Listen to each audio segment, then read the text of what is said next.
Good morning, good evening, wherever you are, and welcome back to the Cloudcast. We are coming to you live from the split-screen, massive Cloudcast studio here in Raleigh, North Carolina. Aaron, how are you doing, man?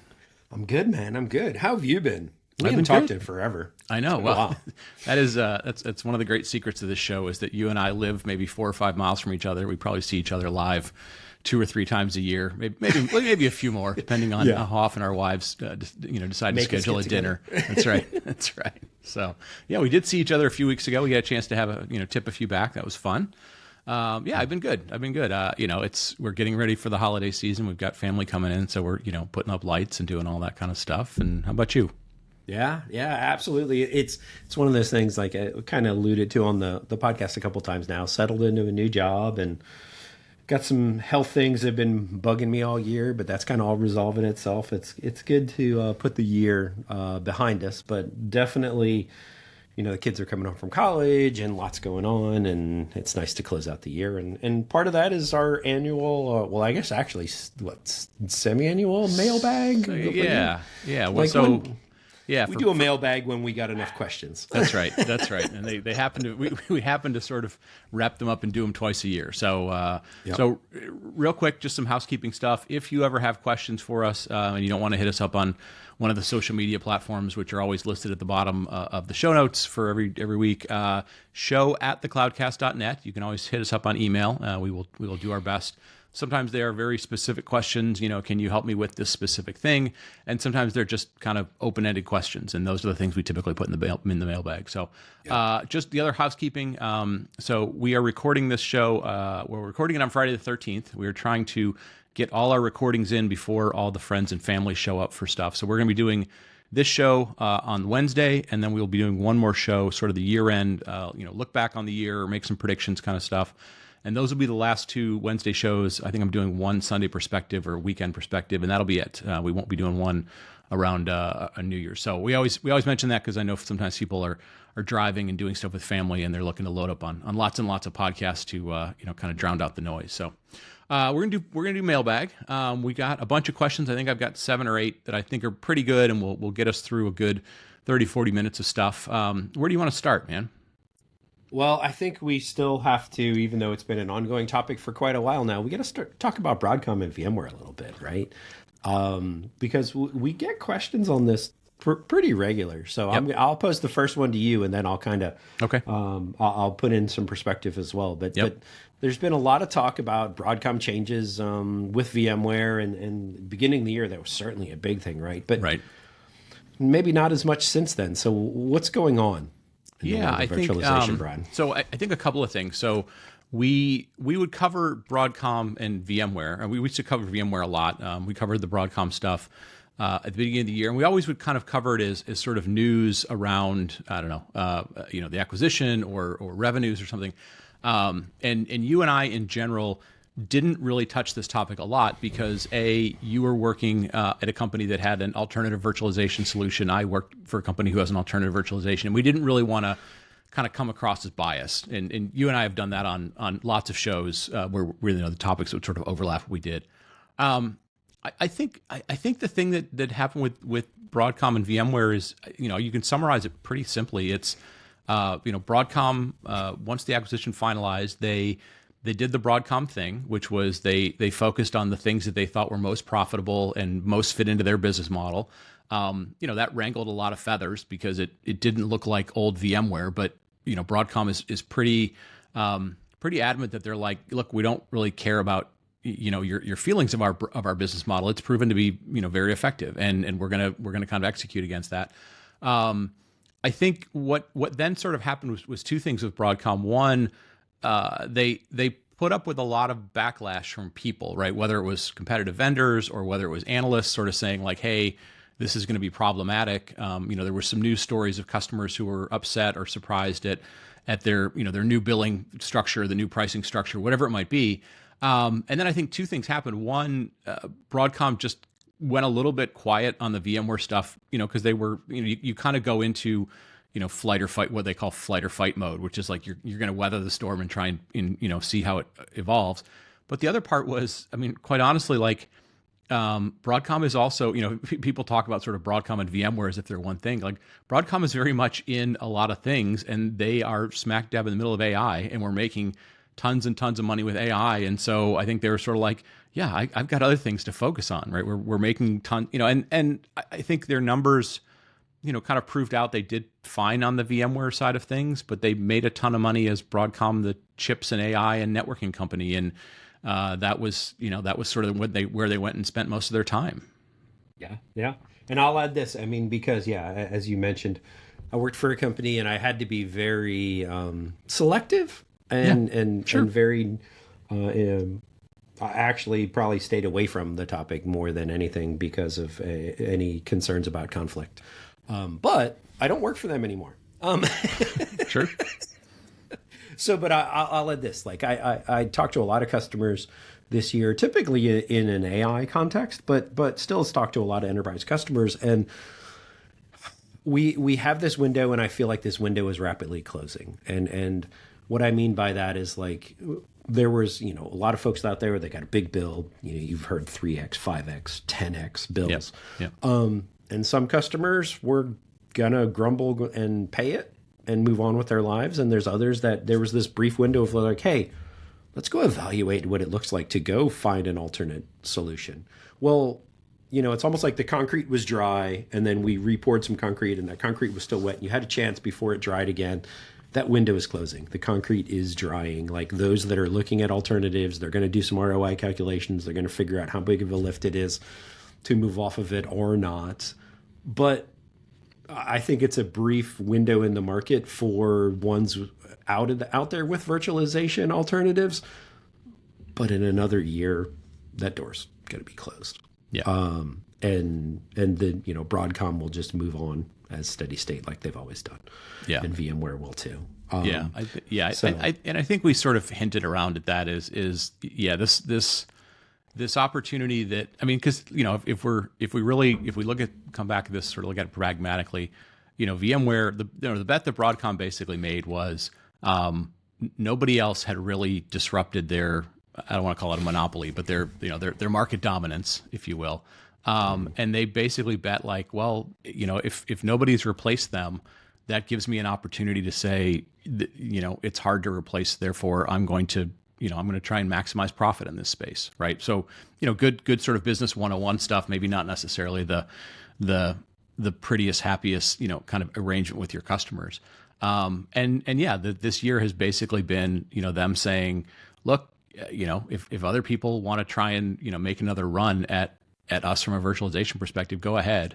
They've put a time window on it for customers because they're making them sign certain year contracts. And so you're right. This is a story that has a finite window. Customers either are going to decide to move or they're not going to move. And probably 2 years from now, we won't talk about. In fact, we probably won't talk about virtualization sort of at all 2 years from now, I would guess, because it's just part of the fabric. It's like we don't really talk about the on switch on a computer anymore. It's just there. Yep. So that's sort of Broadcom. And in fact, Broadcom just announced their numbers again. The revenues were up 13%. But everything, the conversation about Broadcom, for the most part, at least as far as the financial markets care, is all about AI and where they fit. In fact, it's probably more about what does their world now look like, with all the, kind of rumblings and who knows what's going on over at Intel more than, what's going on with VMware. True. Absolutely. What's next? All right. Next one I had on the list, and there's no sort of like priority of these. There's no kind of order. We tried to bounce them around so we can talk about a lot of different topics. Second one I had on the list, person said, both of you talked about working remotely for quite a while. You and I, we've talked about that. We could, for anybody who's listened for a long time, they can go back and listen. But, basically the question was, what's your take on these return to office mandates and any suggestions for people who are, work remote from where their headquarters is, or, are kind of going through a thought process of like, should I go back in the office, or, those types of things. Your perspective is, I'm not a 5 day a week, I live right near the office kind of person. So any thoughts on that, or any perspective? And lots of thoughts. And actually the thoughts have changed here in the last year or so. The reason why I say that is, I mean, there's a couple data points in the industry like Amazon and Dell and a number of others that have announced either, 3 days a week or even 5 days a week back in the office, or, going forward, going to shut down, the remote work mandates. And so the pendulum has definitely shifted back, which we knew it was going to. Yep. And I think it's swinging hard back the other way before it comes to a decent middle ground. And so my advice for right now, if somebody's out there and working remote and full background, Brian, I don't think you've been in an office, and I haven't been in an office in like 15 years at this point. No. And so you couldn't make me. Even if it was somebody here in Raleigh, like I'm not moving, and you couldn't make me go to an office here in Raleigh. That's just the way it is. But here's the thing. I plant that flag and I say that statement. You also have to understand the consequences of that statement. Now, the consequences of that statement is there's certain companies I'm never going to work for now. There's certain opportunities that may get closed off. Like if you're somebody who's looking to make the charge to executive leadership, like say, for instance, right, you're not going to do it as a remote employee. There might have been a window a couple of years ago. It's not going to happen. So from a career standpoint, like if you're a remote employee now, hunker down and kind of realize there is a sacrifice to it now, which may not have been a couple of years ago. Yeah. I mean, I think about it now in the context, kind of the way that you and I did, even when we first started the podcast. So for those who are newer to listening to the podcast, I mean, the origin of this show was basically Aaron and I, sort of sitting around a beer at one point saying like, hey, do you feel pretty connected to your job? Do you feel pretty connected to the industry? And we both sort of said, well, yeah, there's ways for us to do that, but we're not in the center of gravity, right? Like, and that was sort of Silicon Valley, both in terms of where technology was being built and kind of where, our job's headquarters were at the time. And the process we sort of went through was we were like, hey, have you ever had offers to go out there? Have you ever considered going out there? And that's usually not the issue. The issue is not like, could you go out there and find interesting work, or, is somebody interested in you coming out there? I think for us, the question was always like, okay, at that time we were, let's say, 30 years old or whatever we were kind of in the middle of life, right? We weren't in sort of the early parts of our career. And so we had things like, who are our friends, right? Like we've sort of established some stuff. Who's our wife's friends? Where do our kids go to school? How far into, the sports or activities are they? And, what's the cost of living and all that sort of stuff. And for us at the time, it was like, I mean, I know you and I had a million conversations over this. It was like, we are handcuffing ourselves. We are basically, from a career perspective in tech, we are going at this with one arm tied behind our back, because you weren't going to get promoted necessarily. You had limited visibility. I mean, things we take for granted today, the Zooms and mobile phones and all this kind of stuff, like, didn't exist. But I think you're right. I think we're going to be back to that sort of thing where it's, if you work remote, you have made a very much probably more of a lifestyle choice than you've made a career choice. And there's nothing wrong with that. Like, I think you and I don't regret not moving out to California, because of a lifestyle that we wanted to sort of live and, where our family wanted to be. But yeah, I think the biggest challenge people are going to have is, over COVID, we tried to convey, at least businesses tried to convey, this idea of like, you're an equal employee being remote. And they're going to basically try and, or they will, it's not they're going to try. I mean, they're going to basically tell you like all that perspective of like, you're somehow equal to the folks that are coming in every single day. Like, that doesn't exist. Like, if you believe that, that's on you for being, for being foolish. Like, that's not a reality. Yeah. Like, that's a good point. You're probably not getting promoted. You're probably, you're going to be thought of, not thought of less. Like, you can still do great work. You're just not going to be top of mind to people, because there is something about when you see the same people all the time, and then there's that one person that you only know their voice, or, you only know them in that square box or whatever. There's just, you don't get the depth of interaction, the going out afterwards, the sort of whiteboard conversations in the hallways. And you can tell yourself that, and you can tell yourself, oh gosh, the technology makes me an equal, and all.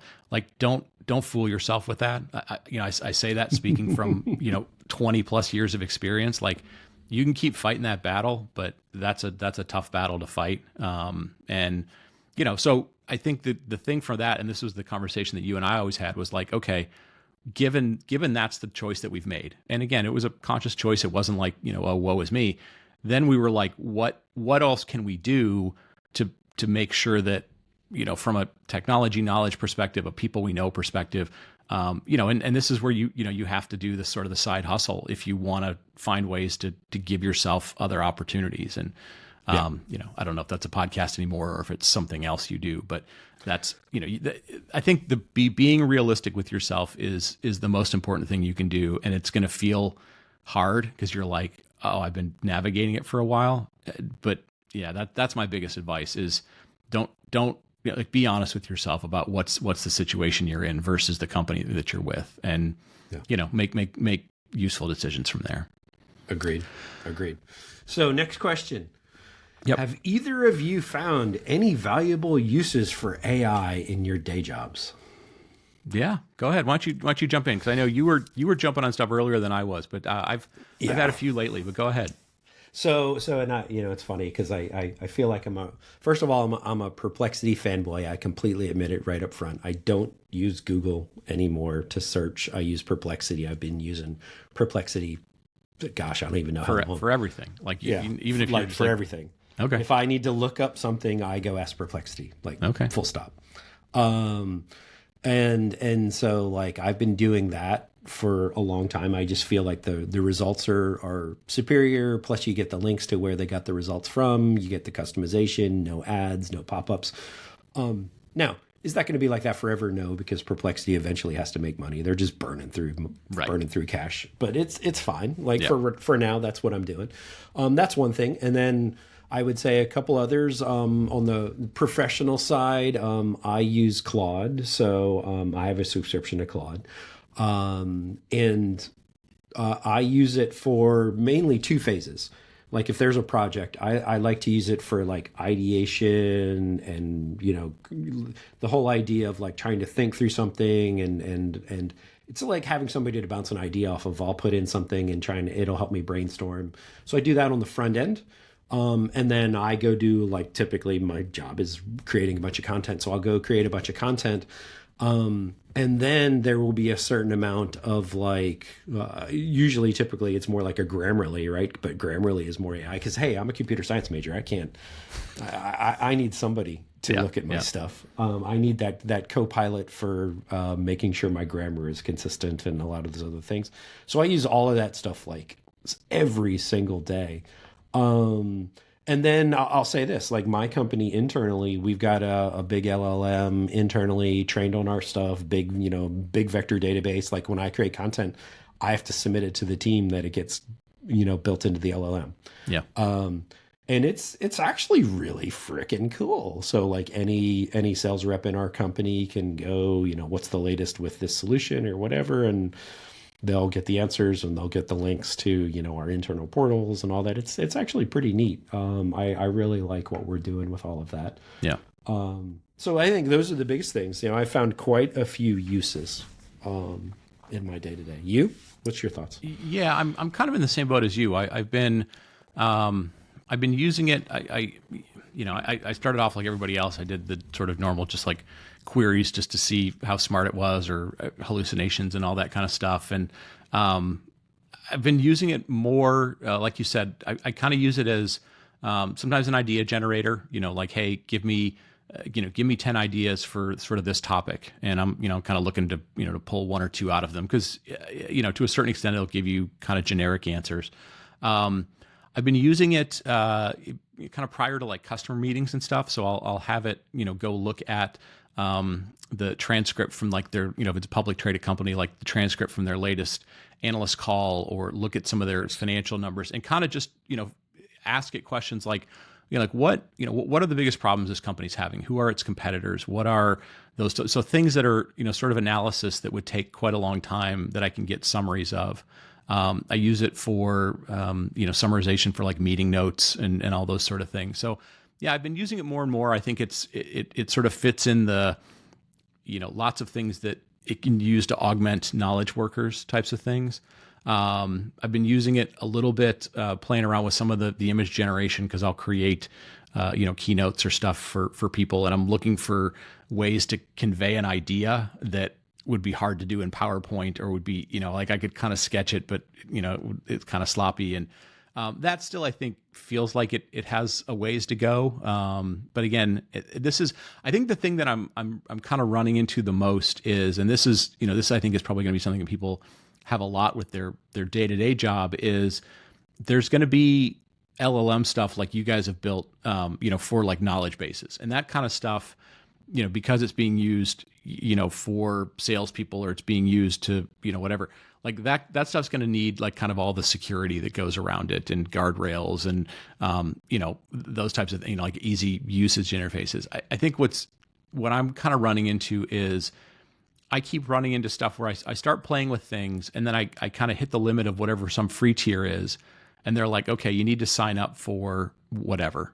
And this is where I kind of get into the, am I going to, if I start making this a regular part of what I do, am I going to start getting into the thing that we all have with like streaming services, where it's like, all right, I pay $8 a month for that one and $20 a month for this, and and I'm like, yeah, I haven't quite figured out like regular workflows yet, because it is, I do feel like it's more sort of like an assistant, but it's not like a pair programming person where I always expect them to be next to me. I figure like I'm still in the mode of like, it's kind of useful to have at times. And then at times I'm just like, yeah, I don't really want to go through the whatever hassle it is to like put stuff into it and so forth. So, I early days, I am fascinated with, like, there was a good Ben Thompson article that came out, I don't know, this week or last week, that was like, I guess the next level of whatever OpenAI offers or ChatGPT offers, or like enterprise or plus or professional or whatever it is, they're talking about it being $200 a month.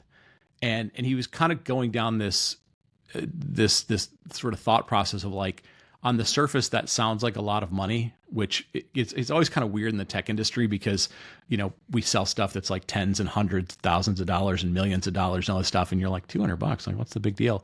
But he was like, you're going to go through some mental process of whatever it is to where you decide, like, is it valuable enough to me to start paying for it? And I think this next year, we're going to have a lot of people that go through that thought process, because there will be a lot of sort of people that are like, yeah, absolutely. If I had to pay $2,000 to get $25,000 more in value than what I create every year, yeah, I absolutely would pay. And I think we'll see a lot of people who are like, I don't try and expense that back to the business. I just keep that off the table, and I just look, better for my job. Sure. And I think that might be kind of a smart way of doing stuff. Yeah. So agree. Next question. Let's see. All right. So this is a good question. It's a little bit of a hot topic thing. So we will do our best to sort of dance around this. So now that the U.S. elections are over, how do you expect the U.S. government to be involved with the tech industry, whether it's in antitrust or the CHIPS Act or crypto or AI regulation? You want to put your foot on the third rail for this to start, and I'll kind of I was just thinking dance around it too. Honestly, I hadn't thought of this one. So this is going to be right off the top of my head kind of take. So first of all, I will say this. I think it's, the early signals out of the new cabinet is going to definitely be very pro tech, pro all the things, right? Like with especially with the new VP, even though he kind of went quiet pretty quick with some of the things he said. It's going to be a very pro tech kind of industry. And if you look at the advisors that are around all of them, is that going to be good? Not sure. But I think you're going to see a lot of previous administration just initiatives and directions. You're going to start to see that kind of right turn on that. Now, is that ultimately at the end of the day going to make a difference? I honestly am very doubtful it will, because especially for our worldwide listeners, like especially when we tend to change from one party to the other party, everyone in either party thinks it's going to be a dawn of a new era or the end of the world, depending on which side you're on. Right. And oh, by the way, not that much changes in 4 years, and we move on with our lives. Yeah. So there's a difference between what the headlines will reflect and will it actually, make a material difference in 4 years. I think it's two very different things. Yeah. I think if we go through a few of the things, I think your answer is a very valid one. Of you can read a lot of headlines and you can read a lot of prognostications. I think there is a lot of like, we're not really sure. So there is a signal that. And again, we live in a global economy, so like the U.S. doesn't get to make all the rules and stuff, but obviously we have influence on stuff. There does feel like there is a lot of momentum, from this administration, and in general, the Republicans in the United States tend to be sort of at least try and push ideas of like more business friendly, less regulation, less those sort of things. So they're pushing those sort of things. I think the immediate thing that probably sort of means is there will be less scrutiny over certain acquisitions, right? I think we'll probably see more in the M&A space, whether those are smaller companies getting bought up by the big companies, or a certain amount of easing on some of the antitrust type of things. Now, I think where it gets a little bit complicated is, a lot of those companies, whether it's, again, Apple or Google or Facebook or any of the companies that sort of are part of our regular day-to-day lives, they're technology companies, but they're also in the communication space. And this is where, if they were just technology companies, we would sort of go, okay, they're going to have less on them. But there's also this like, oh, are they censoring, communication? Are they? And that's the piece that I think makes it complicated. It's like, what's the relationship with a Facebook, or what's the relationship with a Google? Are they the search company, or are they the communication company? And so that, I think, will be complicated for people.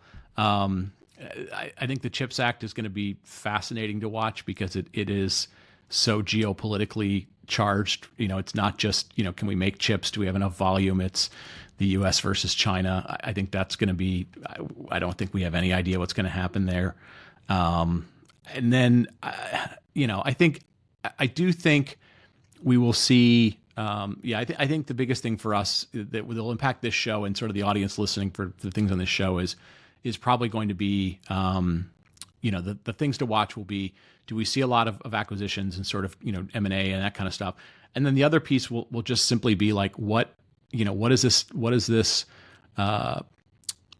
administration do in terms of stuff like just interest rates and inflation? Because that, as we've seen over the last 10 years and 20 years, has as much impact on, policy and investment and all that stuff as anything else, right? If they figure out a way to bring interest rates down and not create more inflation, then we'll probably have, more kind of get back to boom types of things. And if they don't figure out a way to sort of get inflation into under some sort of control that people don't feel like it's problematic, then other things will happen, right? Because we've sort of seen. I think if anything, if we're sort of put our little tiny political science hats on, the parties that are in power when inflation happens in your country, I mean, they all got sort of swept out this last election cycle, and so. Inflation probably more than anything else is the greatest indicator, because it's the piece that takes away from people the fastest in terms of what they can do and how they can live their lives. So those are the things I think we'll probably keep an eye on the most. Like, we don't really follow crypto. Who knows what's going to happen there? But yeah, that's kind of, I think, the best we can make a guess at what might happen, and all the other stuff aside, people can kind of have their political takes on stuff. Well, I'll just add this comment as well real quick on that, because when you brought up the idea of like interest rates and inflation and all of those other things, if I have one single biggest takeaway of this show over the last however many years we've been doing it, is how much of an impact that is, especially on emerging tech and the VC markets and investments and companies living and dying. And like, I didn't necessarily have that business background to be able to think about things like that, but having actually seen all of it, I'm like, oh wow, okay, nope, that really does make a difference. And so. Yeah, and I think you take it for granted. Like, for the longest time, I just took it for granted, and then things got a little tough, and I'm like, oh, that's what happens. Yeah, and I think we'll talk about that a little bit on the end of year show, because it impacts things like open source markets and all that kind of stuff. Agreed. All right. Cool. What's next? All right. So, AI models and GPUs seem to get all the attention in the news, which, by the way, I completely agree with. Yep. Are there other areas of AI that you think are really important but just aren't getting enough attention right now? What's your thoughts, Brian? So I've got three things that I'm sort of thinking of, and again, we've hit on some of this, throughout the year, but I think it'll be interesting. So the first for me is going to be around kind of security and guardrails, right? So we have some interesting stuff, a couple of interesting shows coming up, but I especially around the enterprise. I think as more and more companies go from sort of what I'll call like shadow AI, some group is trying to figure some stuff out and can they build some things, to moving from like, hey, we internally have an LLM for our knowledge base, to like, we're going to expose stuff to the internet, like it's going to be part of some customer facing type of thing. I think there's a ton around security that's going to be really fascinating to sort of see and watch, and best practices.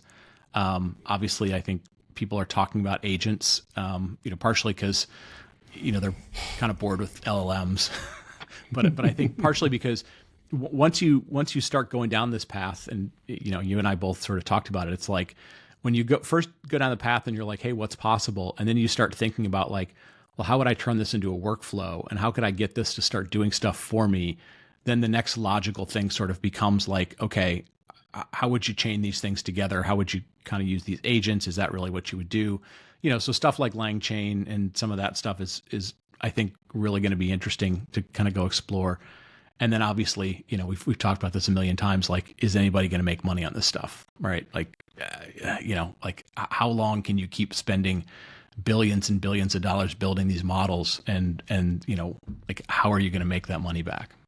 Yeah. So those are the areas for me that are going to be top of mind. I agree with everything you said, but I'll add, a slight nuance too. So making the money thing, yeah, that's, the kind of the vendor side, if you will, or maybe a little bit of the vendor side, but also too, like I talked to a lot of customers about this, and the biggest thing I'm seeing too is just like, there's a lot of people going, hey, I want this AI thing, and they kind of go through a use case, and we start to build everything out, and then you kind of go, oh wow, that's really expensive. What's the ROI on something like this? And so on the on the customer side of the house, you're definitely seeing, I won't call it full-blown trough of disillusionment just yet, but you are definitely seeing a rationalization of how am I actually going to make money like this. Hey, I need AI because I need AI to go faster, be more competitive, blah, blah, blah, blah, blah. Yeah. But at the end of the day, like, hey, this is costing me a lot of money. So that's one area I'm definitely seeing a lot of interest in. But then, this customization of this middleware layer and getting to the fine tuning. Because if you think about GPUs are way down here, models are way up here. There's a lot of junk in the middle you got to piece together. Yeah, and it's not super easy. And then if you want to take something off the shelf and fine tune it for your environment, or I won't even say fine tune it because that means fine tuning an LLM or a small language model or something else like that. But just doing, how do I customize things? Like, and what I'm seeing is in most customers, like, RAG, like 80-90% of folks are doing RAG and vector databases over doing fine tuning of LLMs, because everyone's realizing, oh crap, it's actually really hard to do a lot of this stuff. Yeah. And so the realizations of the technology are starting to set in. And so I think there is going to be an emerging market of tools. And oh, by the way, hint, this is probably a prediction for 2025, like there is going to be like, how do I take an off-the-shelf solution, package it up, customize it, and get it out to my customers in a fast way? Like, I think the days of bespoke solutions, we need to move past that, like in the S curve of like, you start with bespoke and then you get to customization, that you get to commoditization. I think we need to move up the S curve and more into the middle of the S curve in 2025. Yep. All right, next one. And this one I feel like somebody was writing this to you, even though we haven't talked about it in a while. Because we've had all this talk about AI, and this podcast is called the Cloudcast. So somebody writes in, they said, are cloud skills still considered valuable, and do certifications matter anymore? let me start with this, and then I'll let you jump in. I think the thing that happens, and I've seen this. I've seen this a lot of places. I've seen this in some pretty interesting sort of discussion forums. I think what happens is, we have a tendency to sort of kind of go, well, it wasn't talked about. Something wasn't talked about. Nobody cares about it anymore, right? And I think the thing that kind of gets forgotten, and I'll use an example of this, like, we were covering the AWS reInvent keynote, right? And it used to be they would go through, and Andy he basically would do like 30 or 40 announcements within the keynote. And you were like, oh my God, it's just like a rapid fire of all this stuff. And nowadays they, at least this last one, they had 4 or 5 announcements, kind of during the keynote. And, if you look at the day before, they had like 65 or 70, kind of updates and new launches and all sorts of things. And that doesn't get any press anymore because, it's become big and whatever.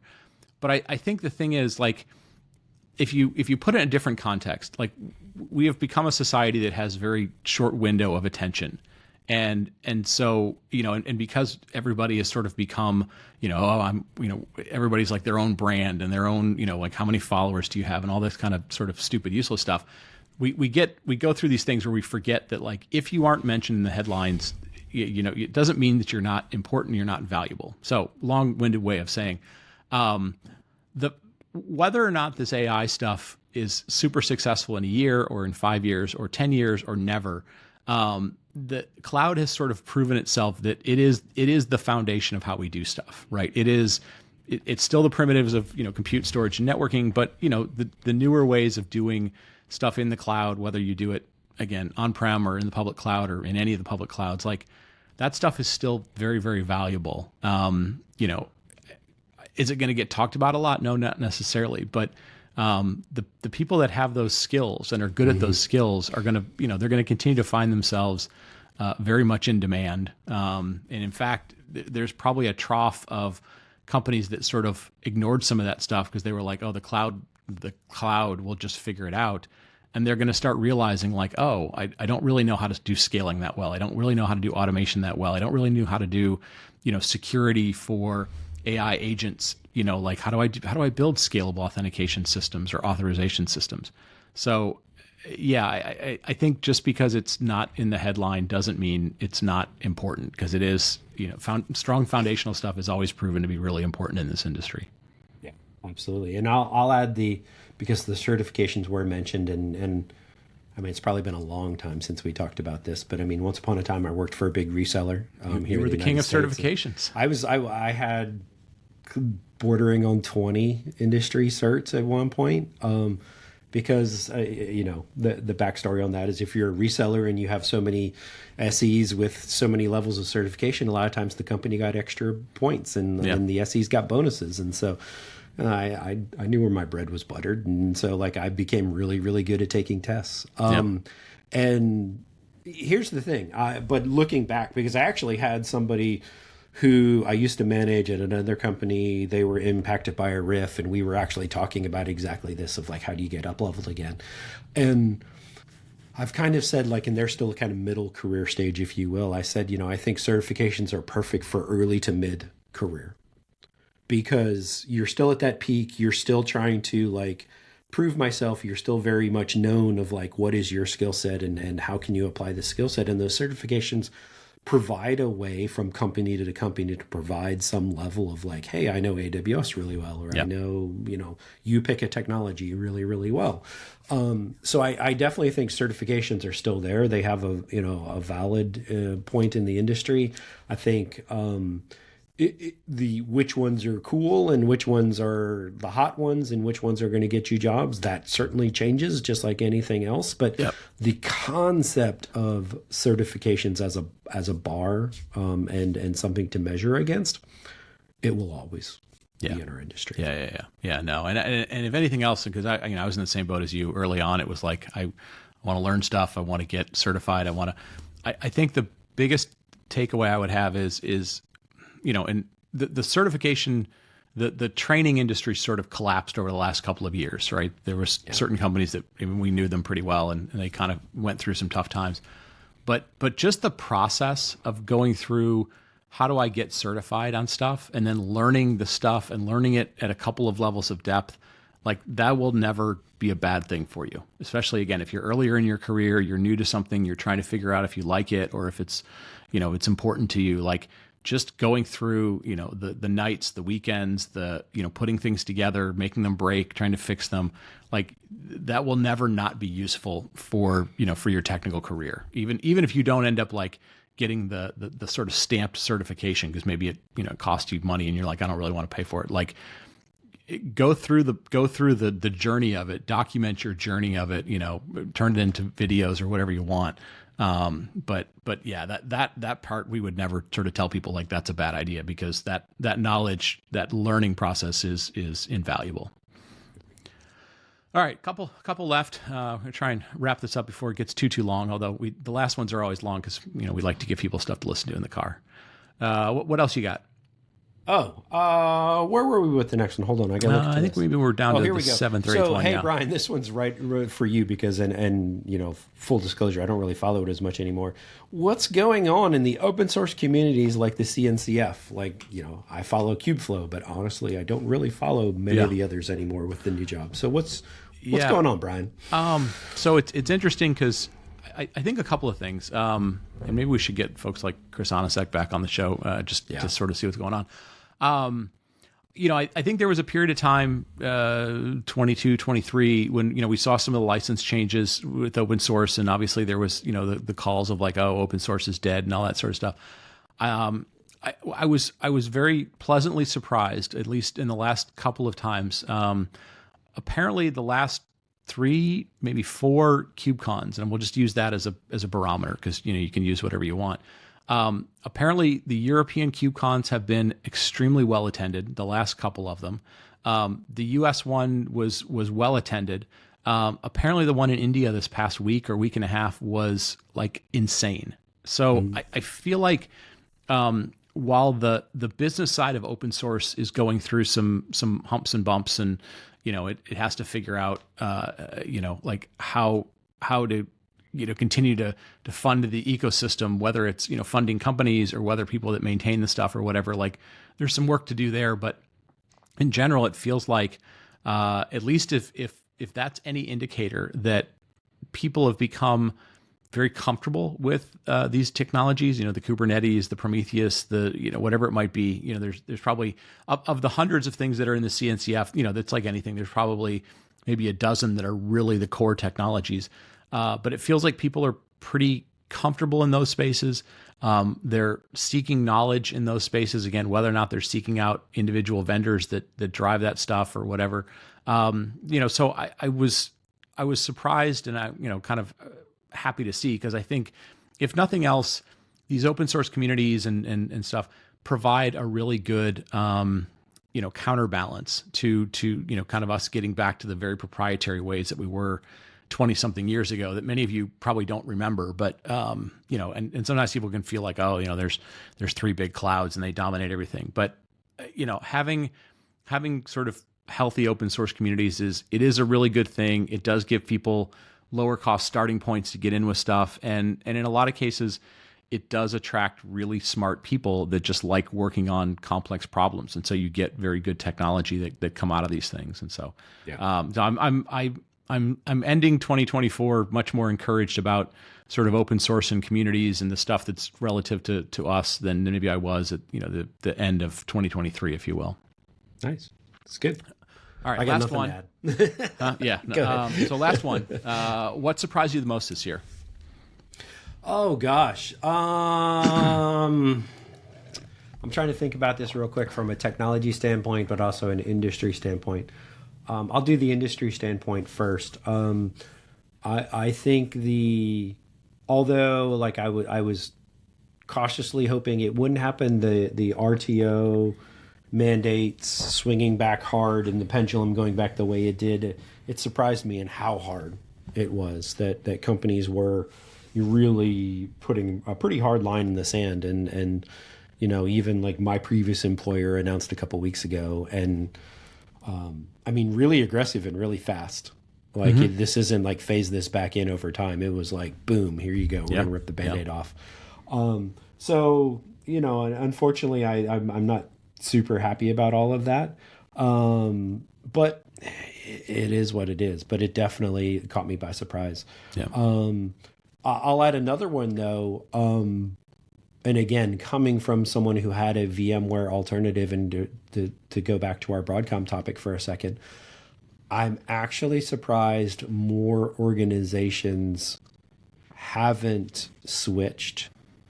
But I think that just is a testament, as you mentioned earlier, of just how incredibly sticky and how incredibly embedded the technology is. Like I honestly thought more folks would switch. Yeah. So those would probably be a tech one and a personal one. Yeah. I'll throw out two. One, I guess I'm sort of surprised how fast the Sam Altman thing resolved itself. Given given where we were a year ago, and what felt like complete chaos. People just sort of, somebody out there in Silicon Valley did the Men in Black kind of memory eraser machine, and they're like, it's all good. And not only that, but they booted everyone out that was, on the other side of the queue, and they reorganized the company like, hey, we are a for-profit company now. Like, the 1 year change in OpenAI is definitely. that piece is amazing. And then I'll leave it with this. I am dumbfounded that your team made the college football playoff. I can't for the life of me, given how bad they were at the beginning, that they made the playoffs. Yeah. So, and I will, and my other team didn't, by the way, too. Like, so there's been lots of concerns with the new playoff format, and there's lots of ways to improve. I definitely think, strength of schedule and a lot of these other things. Like, it is kind of funny, like when you make it super algorithm and you're like, hey, flat out conference winners go here, everyone else based off of rankings go here. This is how it is. But then suddenly now it's like, well, now we need to maybe bring in the other side that is a little more ambiguity, and then like it just gets it's a freaking mess. No one's ever going to be happy. No, well, that's what makes college football great. So yeah. And for those of you that don't care about college football, I didn't realize it, but I got the Clemson shirt on right now. Actually, there you go. So, there you go. Well, it's from a bar in Clemson. That's okay. It counts. That's okay. We know where your priorities are. That's fine. Well, good. Well, let's wrap it up there. We've been going for a while. Like I said, we are going to do, I think we've got one more weekend perspective, and then when there'll be the sort of year-end wrap-up show and sort of look ahead and predictions and all that stuff, and then we're going to give folks a little bit of a break right around New Year's. So, but good stuff, man. I think we covered a lot. Again, show@thecloudcast.net if you want to send us in questions. If you overwhelm us, we may start doing this on a quarterly basis. Who knows? If we get really good questions. So we encourage it.